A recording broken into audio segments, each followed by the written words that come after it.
الحمدللہ الحمدللہ الحمدللہ رب العالمین نحمده ونصلی علی رسولہ الکریم اما بعد۔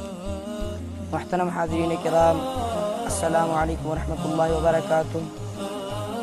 آج کی اس بابرکت نشست میں ہم ایک نہایت ہی اہم ایمان افروز اور تاریخی آیت کا مطالعہ کریں گے، جو قرآن مجید کی سورہ آل عمران کی آیت 61 ہے۔ یہ آیت مباہلہ بھی کہلاتی ہے۔ یہ آیت نبی کریم صلی اللہ علیہ وسلم کی صداقت، اہل بیت کی فضیلت اور دین اسلام کی حقانیت کا روشن ثبوت ہے۔ آئیے اس آیت کو سمجھنے کی کوشش کرتے ہیں۔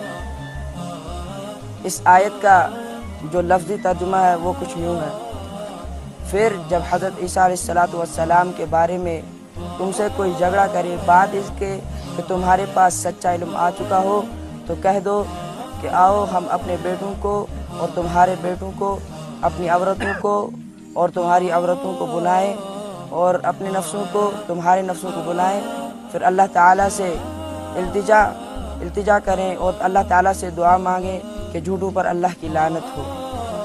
یہ آیت مبارکہ 9 ہجری کو نازل ہوئی۔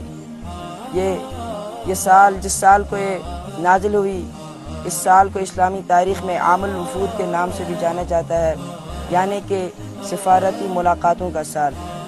اس آیت مبارکہ کا شان نزول کچھ یوں ہے۔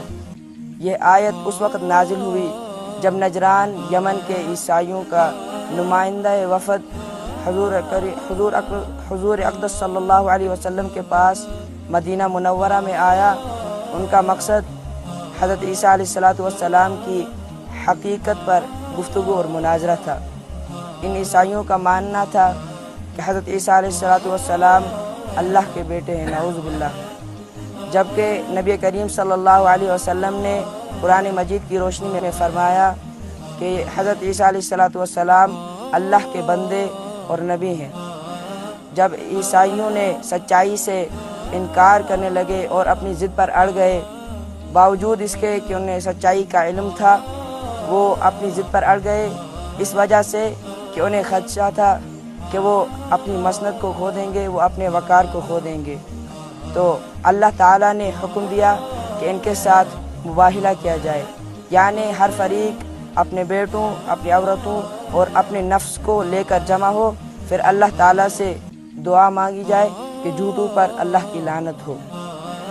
حضرت محمد صلی اللہ علیہ وسلم نے حضرت علی، حضرت فاطمہ الزہرا، حضرت حسن اور حضرت حسین کو اپنے ساتھ لے کر میدان مباہلہ میں آ گئے۔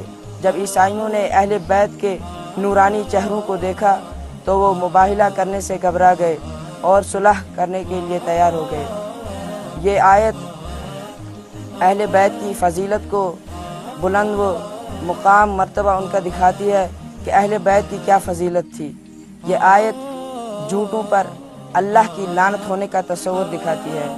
یہ آیت بین المذاہب مکالمہ، یعنی کہ مختلف مذاہب کے درمیان جو مناظرہ ہوتا ہے وہ علم، صبر اور ایمان کے تحمل کے ساتھ ہونا چاہیے۔ وآخر الدعوانا ان الحمدللہ رب العالمین۔